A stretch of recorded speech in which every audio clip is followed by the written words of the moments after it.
I want you to imagine a scenario for me. Imagine you are a kid fresh out of 8th grade, about a month and a half away from going into your first year of high school. It is summer of 2017, and you have just bought your Switch because you figured maybe it was time to get back into Nintendo games after taking quite a long hiatus after Pokemon X and Y came out 4 years prior. Some of your favorite franchises were on Nintendo consoles growing up: Metroid, Zelda, Pokemon, Kirby, even. But with the Wii U, you lost interest as all the marketing seemed aimed at younger kids, and one of those franchises was nowhere to be seen since 2007 with Metroid Prime 3. But the Switch was different. The advertising made it seem like a console anyone could play, and that shiny new Zelda game was going to be on it. Coincidentally, the E3 Nintendo Direct that happened yearly was right around the corner as well, so you would have plenty of brand new video games to look forward to almost instantly after buying your brand new console. Sitting on your couch with your friends, the day comes where Nintendo's presentation is finally on and you're excited. You feel something in your gut that today is the day I finally get something I forgot I was even waiting for. It's almost like a chill down the back of your spine, calling out to you in your deepest memories, and then it happens. You see a faint outline of an S you recognize from the deepest parts of your soul. You hear that iconic music start to play and you see it. Metroid Prime 4, now in development for the Nintendo Switch. You're almost put in a state of shock from the words you've been shown on the screen. It has been 10 years since the last game in the franchise, and for the next 2 years, it is pure silence in regards to announcements. But you wait patiently. You've waited this long, you can wait even longer. Then they announce that the game has been completely restarted due to quality assurance. But at least the original developers are coming back to work on the next entry. There's no way this can ever possibly go wrong. You strap in for the ride as you feel the years go by. 2020 feels the longest, of course, and 2024 finally comes along, and the next Nintendo console rumors are rampant. Especially during this time. It's not like as a Metroid fan you had nothing. Dread had released and you played it religiously. Prime has just gotten a remaster that damn near feels like a remake. Then you finally get to see Prime 4 in the flesh with a brand new trailer. It is something plucked straight out of a dream. You have been assured that the wait has been worth every second as the finish line is finally in sight. No more delays this time. With a year confirmed for 2025, you're sure that Prime 4 is going to be a launch title for whatever console Nintendo is going to release. Then the Switch 2 comes out and you're fucking wrong. But that doesn't mean it's not coming, as just a few months ago they had released the release date during a direct. November comes around and Nintendo releases an overview trailer to get some hype going and shows off some side characters, and one of them is incredibly insufferable. As well as these seem to be much more plentiful inside a game series that has usually had you stuck alone in a world with nothing but your thoughts to keep you company. Surely they won't bring the game down at all, right? Release day finally comes along. You get your copy from your local game store and have never been so ready. This game is 18 years in the making. 8 years since announcement. Hell, when the game was announced, you were still a kid. Now you can drink yourself into a stupor. So how about we see if the wait was worth it? Hi guys, this is Glitchy, and welcome to an overdue review of Metroid Prime 4 Beyond.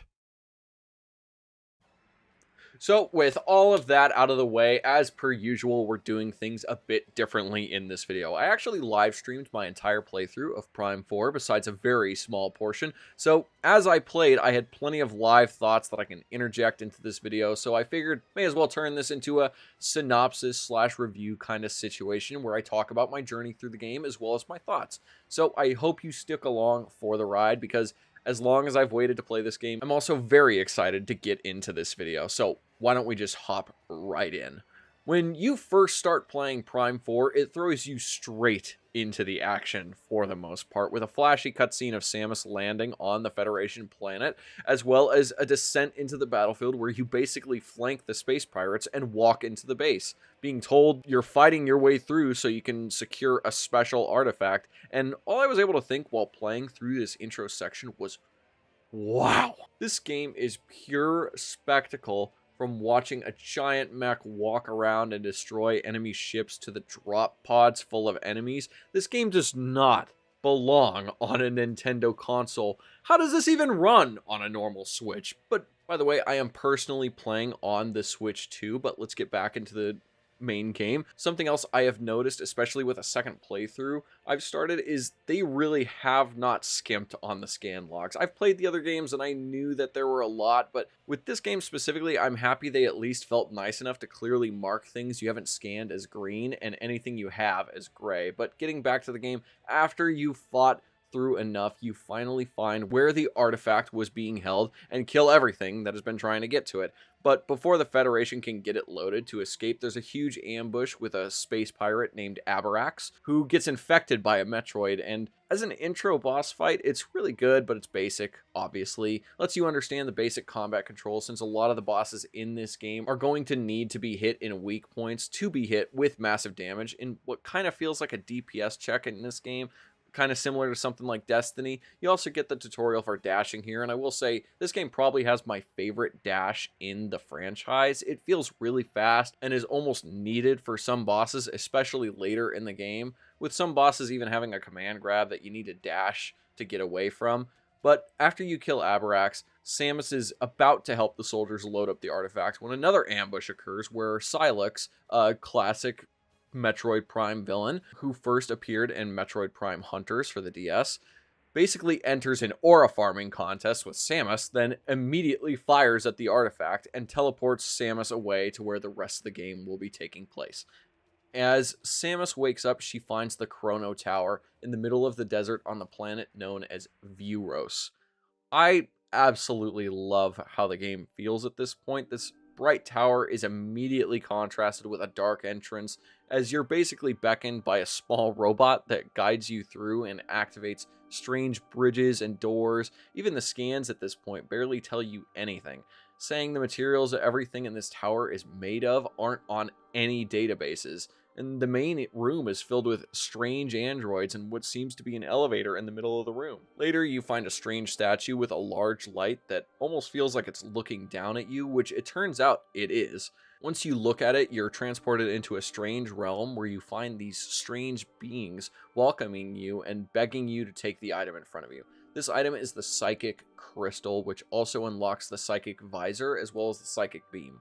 All of these items allow you to interact with most of the world now. Doors no longer need to be opened for you, as you now can scan all the items you couldn't identify again, so you can see what those things really are.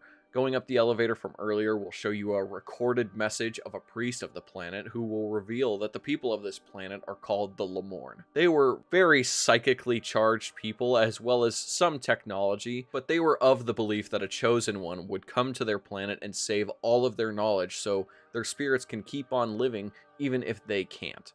The priest also tells Samus that the only way off the planet is by finding 5 teleporter keys scattered around the world. Then the priest sends you off to the first area in the game, being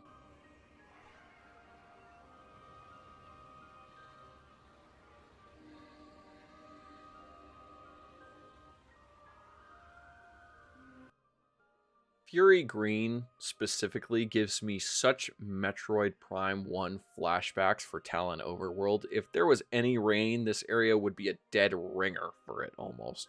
But it is different in a way. There's no muted colors here, and it's meant to show that life that is here, this isn't some ruined planet that has been overrun with space pirates. This was a place that was inhabited by people who loved their planet and took care of it. It is so lively. There are so many different forms of life here. Trees overgrowing the rocks and creating alcoves. Even the ruins of the people are being consumed by the world, and some of them seem like they were built in a way that they were actually forced to become part of the world. It is genuinely breathtaking walking through this area for the first time, being able to see this world in 4K, it is absolutely awe-inspiring, to say the very least. But after enough exploring, you come to a door with statues that seem to be locked, so you need to find your way to the next progression item, being the psychic glove.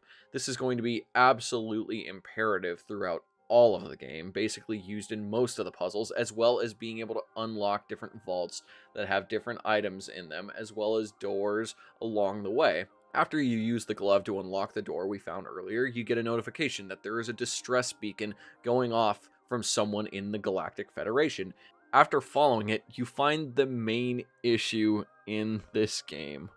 Miles McKenzie, the MCU quipping level 4 technology specialist who accompanies you throughout Fury Green and never stops bitching in your ear the entire game. My level of hatred for this character is completely and utterly unmatched. It feels like he is deliberately placed here for just the absolute worst comic relief. Someone at Nintendo had to have mandated the inclusion of Miles, because I genuinely don't believe Retro Studios, after developing 2 games where the atmosphere was simply just Samus alone, or when she wasn't, they'd talk to her in some other alien language and it would be extremely short, so then you'd be back into the world, and those characters would add to the world, not actively take away by saying bullshit in my ear, guide me through the world, as well as hitting me with quips in my fucking Metroid game. But I will say, in a second playthrough, I've been testing something out where I turned off voice audio completely and have just been having a much better time. Simply, I don't have to listen to him, and honestly, if you don't mind not hearing the aliens, then I would recommend you do the same, because it actually makes it so you can actively enjoy the atmosphere without having to hear him speak. But getting back to the story, you finally make your way to the temple you were sent to find, and after solving some minor door puzzles, as well as collecting a new beam type called the control beam, where you can mentally control where the shot from your beam goes, in what is basically bullet time, you are introduced to the other main objective in this game, which is finding green crystals scattered around the map, which there is a lot in one specific area. But I actually have a funny story about this. Since I was streaming, I wasn't paying attention and didn't see the cutscene, so I actually got jump scared with something I was supposed to be doing the entire time at the very end of the game. To say I was very pissed is an understatement, because I was of the belief that I was being told to do this for the very first time. So please, if you ever watch these VODs of me playing through Prime 4, disregard every moment of me bitching about this specific issue. But that was simply due to my stupidity, and I did want to add that this quest is actually some of the most busy work bullshit, because going all the way from the bottom of the bar that measures how many green crystals you need took me about 3.5 hours. So out of my 10.5 hours of playtime, 3.5 of those were dedicated to finding green fucking rocks around what is the most boring area in the game, but we're going to get to that later. So after solving another puzzle with the new control beam, you're able to get access to the next boss.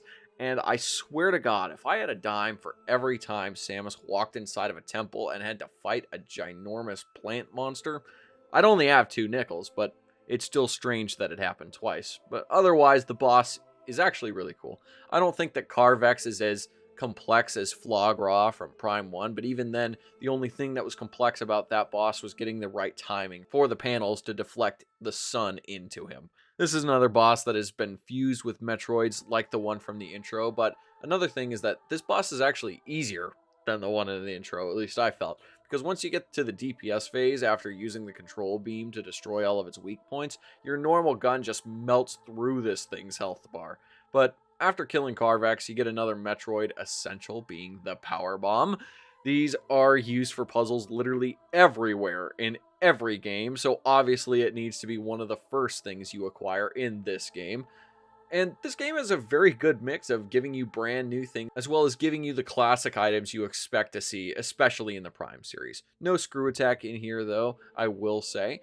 And after grabbing one of the keys that spawns from an altar after you grab the bombs, You make your way back to the spawn of Satan, and he tells you shit you probably already figured out. Being that he can't reach the Federation and he's figured out Vuros is in the middle of nowhere in space. It's as if Retro's writers thought the players could not put A and B together to get C in the alphabet. So Miles is there to make sure that you never forget the order and spell out everything clearly. Which, if I was a fucking idiot, I might appreciate, but I'm not. So it really pisses me the fuck off. So after he tells you what you already know, you hop inside a cannon that goes off prematurely and launches you near the next area. Even though these are blatant loading screens, Retro takes the time to, at the very least, show you something interesting. Like, I personally don't have a huge issue with loading screens when they're done right, but what I do hate is when developers say their game has no loading screens, then implements shit in their game like crawl spaces, where it's very obvious that what you're playing is actually just a safe space for the game to load the next area. But you step out of the missile and god damn it, he's in my ears again. And he's telling me the next key is inside this area. Please stop telling me things about the game. Just let me figure it out myself, for the love of God. But otherwise, when we enter this shipping container area, Samus has a little bit of a seizure and realizes that the tower now has a force field surrounding it, and the androids we saw in there are attacking her. These guys are damage-dealing bullet sponges, and I feel like every single Prime game has these kind of enemies where they aren't fun to fight on purpose. Not exactly a challenge when you actually have a brain, but they're just enough to get a sigh. Oh my god, he's in my ears again. What the fuck? This area is also the way into my personal favorite area of the game, being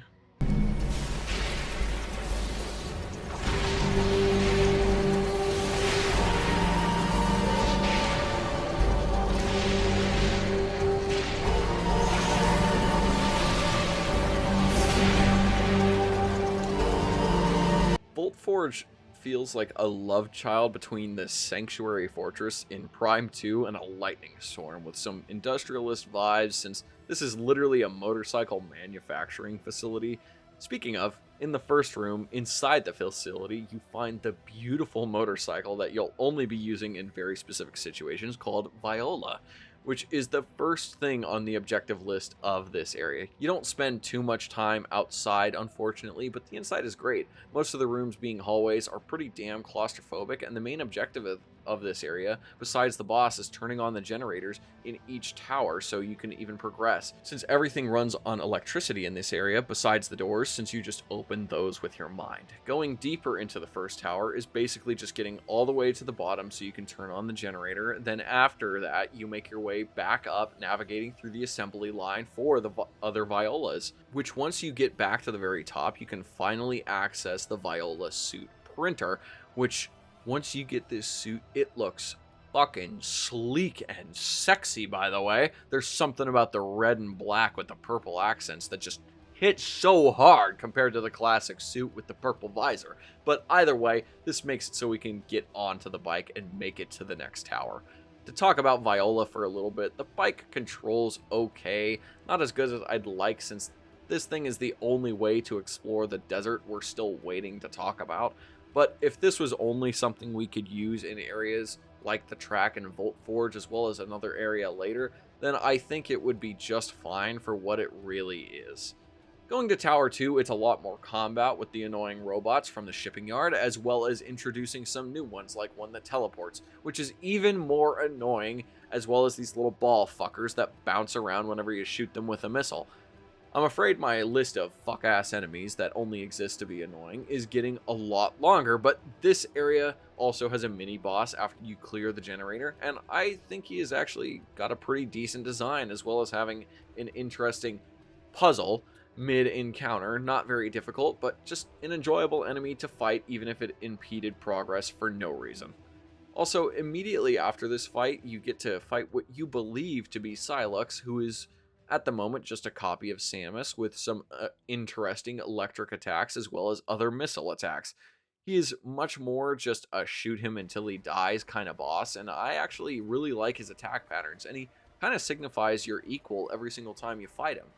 Easily the most annoying boss fights in this game, with some of the most unique interactions, like having to throw bombs at him so you can actually start damaging him again. Also, Silex has this unique thing where all of his boss fights usually don't share attack patterns or similar attacks at all, and he also has this unique thing where when you kill him, he turns into a fucking robot, because this wasn't the real Silex, because he's a little bitch. Getting back all the way to the top, we're able to get to Tower 3, which basically only consists of a tutorial for the other features of Viola, which was pretty fucking boring, and could have simply composed of pop-ups on my screen, or God forbid, Miles talking to me for about another 10 seconds before I make sweet love to a 19th century cannon. But the real fun part of the third tower is the boss fight being Zelios, which looks so cool. Just a polygonal thing that has an electric core that can be exposed by shooting metal panels. I actually thought it fit really well, besides it deciding to dig under the ground like a mole for some reason. And otherwise, it was a really good fight, and I actually thought it was really fun. He also gives you the psychic boots, which are basically double jumps, as well as allowing you to jump onto platforms you can form with your mind at specific sections. And leaving the Volt Forge area means we have another key in our pockets, and we can finally see a really important area that I've been hinting at.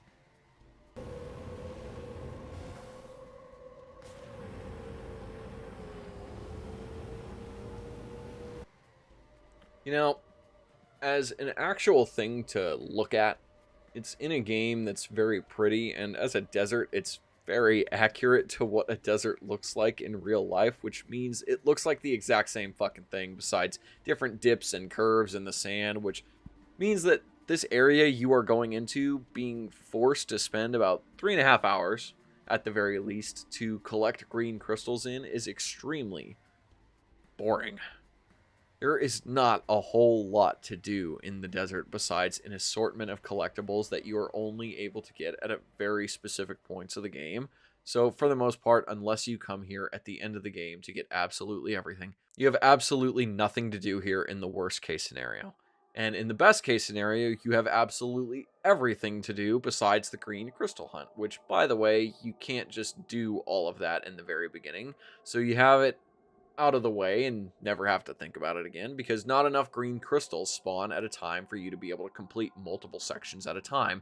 So in reality, it is better to save all the crystals for last, because then you won't need to go get crystals, go back to the memory flower, wait to do it again. You can just get it all out of the way at the same time as collecting all the beam upgrades, which are not cleverly hidden in the actual areas of the game, but are inside these random vaults that are locked behind specific locked doors tied to each of the different beams in the game.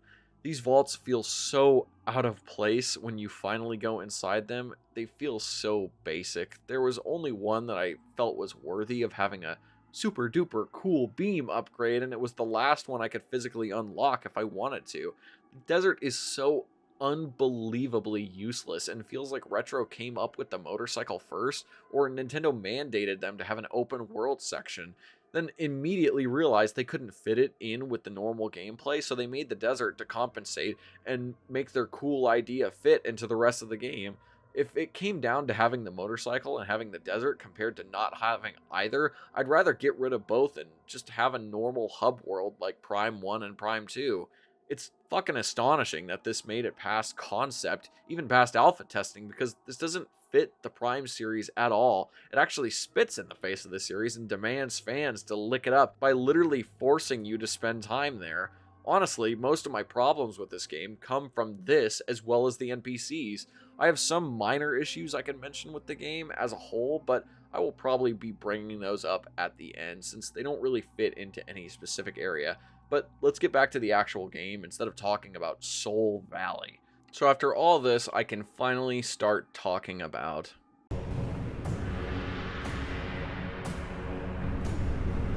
as the fancy title card said, this isn't the main time of us coming here, but it is the first and second most important time, because after exploring for a very short time, you quickly realize that you need a whole lot of shit to have a good time here, with a bare minimum of an upgrade to Viola to cross the lava pool, which is below a bridge. So we were so rudely kicked off by Silex super missiles to get a mech part for the end of the game, as well as the ice beam to even get a chance to go back into the main area for flare pool. But that doesn't mean we can't do anything here, because at the very least we can get the fire chip, which tells us we have to go back to the abhorrent bag of flesh known as Miles McKenzie so he can install the fire beam, which, since we need the ice beam to get back into the flare pool, that means there is only one real option to visit, being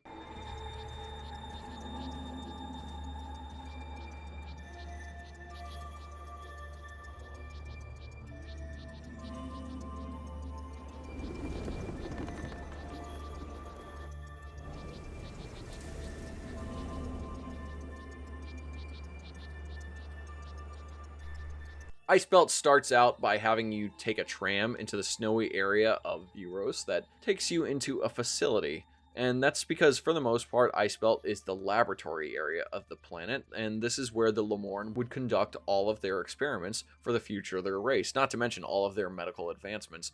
And I will say I'm a little biased because, for the most part, ice areas in any game usually are my favorite. Like, for a completely different game, and this is a hot take for that community, but Europa in Destiny 2 is probably my favorite planet slash patrol space in that game, and simply because it's snow and ice. And for Destiny 1, it would probably be the Plague Lands for the same reason. I have an unhealthy addiction to cold spaces, and I make others suffer for my benefit of liking the cold. But that isn't to say Ice Belt doesn't have its own draws. This is definitely one of the more unique areas of the game because of its environmental puzzles. There are areas where the world actively works against you with a blizzard winds, as well as finding all the lore in the labs, which describes all the different struggles the Lemorn went through while they were trying to cure a new disease which led to their people's destruction. Getting into my actual journey through the game, it starts pretty normally, seeing the ice chip for what I assume is the ice beam right in front of my face, basically making me realize that I need something here to actually get it. Making my way out of this room, you get to see just how beautiful this canyon of cold really is, with everything being grays, whites, and blues, being beckoned into a new building, but not before being ambushed and killed by a wild pack of dogs, in what is probably the most intense section in this game. Thankfully, I'm saved by the second NPC we're meeting in this game, who is nowhere near as insufferable in this game, being a sniper by the name of Tokebi. I don't know if this was the intention, but he really gives off some crazy Native American vibes, kind of for a lack of a better term, talking about hunting and constantly about his ancestors and family lineage. He's easily one of the better characters in the game because of how inoffensive he really is, not constantly bitching in my ear, and doesn't have the most annoying voice possible. Either way, Tokebi tells Samus the elevator down to the boss holding my key is busted, so we need to find a way to turn the power on like in Volt Forge. So time to start making our way downstairs, where I can find the psychic lasso so I can pull open new locks, as well as yanking some vents so I can crawl in with the morph ball. In the labs, there are also new puzzles for doors where I need to collect pieces for locks so I can input codes, and they're low-key a little annoying, but I understand it from a gameplay perspective. I just wish that they could have weaved it in a better way than just walk into a series of rooms and see if you could find the right thing to scan in the right room. It feels a little lazy, but it's really just one of those only sore spots I have in this area of the game. And getting deeper and deeper into the facility, I finally find my way to the generator and turn it on so I can make my way back into the main area and get to my key. But there's a bit of an issue. Now that I've turned on the generator, apparently all of the frozen, violent aliens have been automatically set to thaw, so instead of having a peaceful walk back, I'll now have plenty of friends to brutalize on my way back to Tokebi. On my way back up, I actually find out that the things I'm about to start brutalizing are actually the Lemorn, and they've been transformed due to the disease they were trying to cure. And after killing for an eternity, I get back up to Tokebi. And he says he's going to hold down the fort as I go down and fuck shit up for whatever life form has decided to get in my way for the fourth time. And that life form's name would be Keratos. And he is a little bastard. I don't have issues with his design or anything like that. I think he's perfectly fine for an ice bug freakazoid, but that doesn't mean he isn't one of the most boring bullet sponges in the game, and I can't really tell if Retro wanted me to use the flame beam on him, but being forced to unload endlessly just so he can enter a state where I might be able to stun him while he has some of the most annoying projectiles that freeze you in place is, as I said before, annoying. Nonetheless, he goes down like the rest of them and gives me the boost ball, which is going to allow me to turn on generators in a weird way, as well as opening a hell of a lot of doors. I get the third teleporter key and make my way out of Ice Belt, but not before getting the ice chip.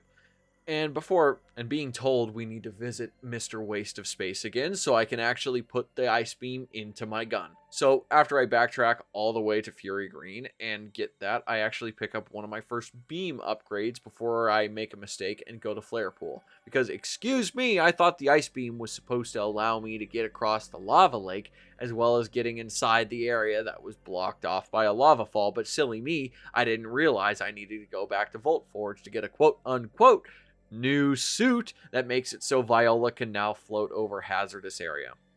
Of course, I wouldn't thought to check here if fuck-ass McGee wouldn't have told me to go here. So just a small lesson in intuitive game design. If you have to tell me where to go to get some kind of item, you probably have to rethink the item progression, because I literally would not have ever thought to come back to Volt Forge for this shit if I wasn't told to. If anything, I would have expected for there to be a new area in Flare Pool where they had a special attachment for the bike to go across the lava, or make it so the ice chip gets installed into the bike to make ice roads on lava that disappear after a little bit. But either way, it's time for...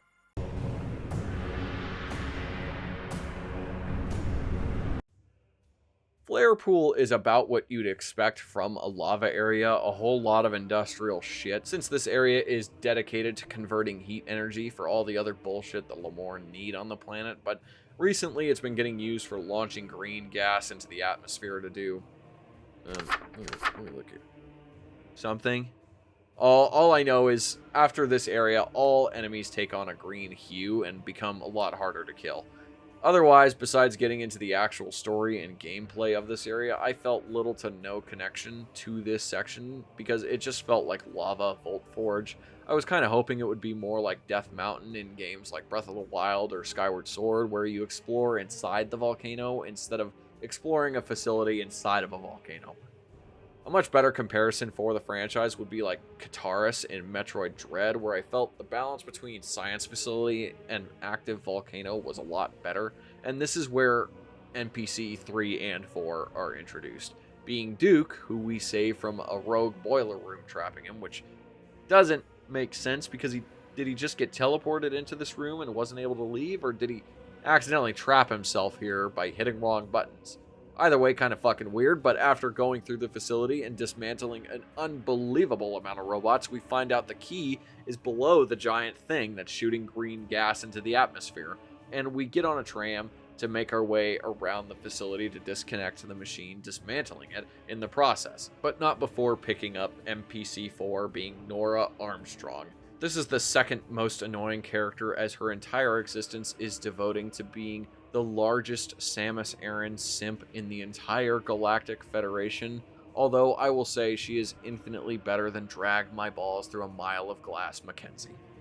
After this, we turn on the last generator to activate the release and make our way back to the control center. Then a fighter jet robot from the desert rolls up and starts blasting our ass full of lead. Then we actually get to return the favor in a mini boss fight. The exit to the facility gets blocked off, so Nora and Duke go to an escape pod in the control room and wait for Samus to put in some work and kick the shit out of the creature located under the giant gas machine, leading to the Fenoros boss fight, which is one of the most unique fights in Prime 4, being the only one that uses the motorcycle at all. Using the motorcycle to pop a bunch of cysts on his belly leads to the actual boss fight, where this giant lava snake gets revealed to also be infected with Metroids. Fenoros is actually really fun to fight. There's a whole lot of spectacle here, and he has a lot of attacks where you actively need to dodge, so you can't just turn your brain off for this boss fight. Having command grabs and AoE attacks, he is easily one of, if not the best in this game.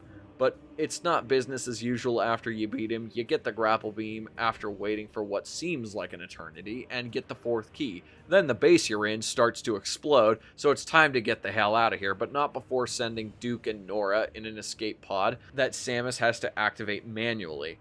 Obviously, Samus escapes unharmed, and now it's time to take a trip back to Vault Forge because I saw a room where I could grapple at the very beginning of the game. This is going to lead to the second Psylux fight, as well as the lightning chip, and can you guess what that gives me? I won't even lie, the Psylux fight this time around is a little boring. He's got this one move where he covers the ring in lightning, and it really just feels like you're waiting to do damage while you're just showing off that you can use the grapple beam here. I wouldn't go as far to say as it's bad, but definitely not the greatest, and I was low-key expecting an actual boss instead of just a little rehash. But after beating Psylux, since we've got a new chip, it's time to go back to Miles. What, you wanted a unique insult every time? It's hard work being mean to someone who really doesn't exist. But after this, there's only one more area to visit, and that's Icebelt. Which, on the way back in, I find a scout bot, which at this point in the game, I can finally activate with the lightning beam, and find out it actually marks everything you missed on your first go-around in the areas. And honestly, I really appreciate this. As someone who usually likes completing a game 100%, this is really damn useful for those items where you just need a little hint to find something. Damn good quality of life feature. But getting back to it, we finally find the last NPC of the game, being a robot whose name I'm going to shorten to View. View is easily the most interesting character in the game because he is funny without really trying. He's a big, badass, monotone robot that just breaks shit open with his hands. He isn't annoying at all, and he doesn't really get in the way. He opens the way for us so we can grapple across a gap to a new temple so we can finally find the spider ball. And the spider ball in this game feels the best in the series easily. I don't know if it's just because in the old games they had no idea how to do it, or because it was used in stressful or painful scenarios, but after playing Prime 2, I have PTSD from using the spider ball, so I was incredibly impressed with how it was controlled in this game. Getting the spider ball was the only thing that was in the way of me being able to go to the mines and finally get the last key, which, just to be clear, from the very beginning, this is easily the weakest area in the game. So in the cave section, or the mines, I don't even remember what the name is at this point, you are only spending time with the NPCs in this area on a constant basis. And all of them aren't especially annoying, but the way they're a focus here is the most cliche shit I think I've ever fucking seen. All of the different NPCs in this area, which is basically just a series of caves, sacrifice themselves in a desperate attempt at a fake out. Like, obviously all of the NPCs besides Mackenzie are going to die here, when the mission at this point is to get everyone home, right? The biggest progression item, besides the boss drop, is the super missile, which I feel is pretty damn late unless I'm remembering when you get it in Prime 1 and 2, like, wrong. And after getting the super missiles, View is the last one to sacrifice himself, and obviously that means that the boss is nearby, and oh boy, he sure is a doozy. The Omega Griever is easily one of the coolest looking monsters in a Metroid game, which sucks because he is easily one of the most boring bosses to fight. His main loop is to shoot him until he gets stunned, then place a bomb under his stomach, do a little bit of damage. But a huge issue with this fight is that not all of the time that you can shoot his giant red weak point, it doesn't always do damage to him. Then one of his attacks not only stuns you, but is damn near undodgeable and also does a shit ton of damage. It is so damn annoying. He genuinely feels like a fucking Destiny boss with health gates if Bungie never displayed that the boss had health gates and also never told you when you were shooting was immune to all damage. But after finally killing this fuck-ass boss, he drops the power bombs, being the last major item we need besides the last suit to end the game. Getting the power bomb allows us to break open the case that holds one of the mech parts, as well as destroying these giant green rocks out in the desert, which makes it to where the green crystal grind is a lot less difficult. So, getting back to the mech parts, how do we get the mech parts to the mech? Well, you have to follow a smoke trail you can find in the desert, and that brings you back to Tokebi, who gives you one last chip to bring over to Moron McFucker. Okay, that one was pretty weak. I won't lie, but you do get it, don't you? And he gives you the teleporter item, which you can use to bring the items back to the base, so Miles can build the stupid mech, which is obviously going to be very useful. So after getting the 6 mech pieces, including the one you need to battle a Dune rip-off sandworm for, this is also the point where I had to collect all the green crystals, and oh boy, I was happy to do this bullshit as I described earlier. So after collecting all the green crystals, you get 4 items: a psychic beam boost, a control beam boost, a green crystal tracker, which sucks by the way, and also the legacy suit. I won't lie, as enthusiastic as the confetti was, the suit is absolutely awesome. Easily one of my favorites in the series, along with the base Dread suit, as well as the light suit in Prime 2. What can I say? I like a white suit for power armors. But with the green crystals out of the way and the mech assembled, it's finally time to storm the tower and teleport everyone home and finish the mission. So we go and start the invasion and bring the mech there to bring down the shield, and this is going to be awesome. Surely there's going to be an awesome fight where the mech gets used in some awesome... It gets destroyed after taking out the shield. Absolutely fucking useless build-up, I guess. I'll just go fuck myself or something. So we go up the elevator from the beginning of the game, then immediately enter the teleporter room and begin to activate it. And surprise, surprise, Sylux himself comes to crash the party. Now this fight as a final boss, if it was only the first section where the entire party decides to jump his ass, would be pretty weak. But Phase 2 is clashing with Fenoros for my favorite spot of bosses in this game. Phase 1 is just some bullshit where you shoot tentacles, which in my case, the NPCs did most of the damage. But once you get past this boring-ass first phase, he teleports you onto a platform in the middle of space through a fucking wormhole. I have never been so pleasantly surprised to get jumped and 1v1'd in my entire life. This man hates Samus so much, he starts spawning black holes to attack her, and will even steal E-tanks from Samus during the fight. Even when you beat him and come back to finish the mission, he still doesn't give up. But that's the issue. There is no Phase 3 like I thought there would be, but there's a cutscene where the 5 NPCs hold him back so Samus can teleport away. So obviously, she stays behind so we can all work together to kill Sylux once and for all so everyone can go home. Nope. Samus leaves everyone behind and gets a necklace from Sniper Boy and plants a tree on the planet she gets teleported to. So even getting the mission complete at the very end is a fucking lie, because we failed to bring everyone home. The only thing we succeeded at was planting a new knowledge tree for the Lemorn, and as happy as I am that we may never see any of these NPCs again, because Sylux probably ripped them all in half immediately after Samus teleported, what the fuck was the point of having them all there if they were just going to be left behind to die in the end anyways? Samus was the only one who could use the teleporter, so unless there's some spacecraft on the planet, even Sylux is stuck there. I think it's some sort of achievement that Metroid has left me feeling completely unsatisfied with leaving a bunch of characters I don't necessarily like behind on a planet left to die. Anticlimactic would be a complete and utter understatement. This is genuine fucking insanity from a writing perspective. Write a bunch of characters that are basically only there to be saved just for them to apparently save Samus in the end? It's fucking garbage. So, after all this, was the wait worth it? Was 8 years of this game constantly being on my mind whenever Nintendo had literally any announcement to make worth it? Honestly, yeah, it was worth the wait.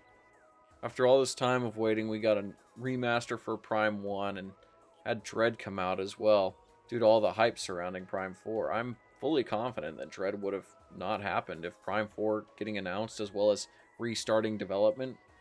I mean, Samus Returns being remade may have been a test for their interest in a new 2D game, but it only sold 500,000 copies compared to Dread selling a little over 3 million.